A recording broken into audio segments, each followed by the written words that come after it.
आता हा business run करताना तुम्हाला कधी लोनची रिस्क घ्यावी लागली का? नाही. का नाही ते पण सांगते.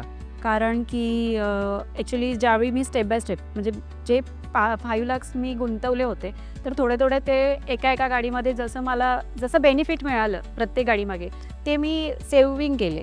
म्हटलं तर 10 इयर्समध्ये माझी गोल्ड किंवा असे बँक वगैरे असे जे जमा केले, ते ज्यावेळी मला गरज लागते त्यावेळी मी ते कर्ज करून म्हणजे गहाण ठेवून मग मी त्यावेळी सीझनला गरज लागते त्यावेळी ते मी ठेवून मग इन्व्हेस्टमेंट घेते. म्हणजे 30-40 लाख रुपये डीलरला जमा करते. त्यावेळी मला त्या गाड्यांचे मिळतात. ना तर एरवी ही गाड्या मला क्रेडिटवर असतात. म्हणजे डीलरला जसं माझी गाडी सेल झाली तसं पेमेंट करायचं असं.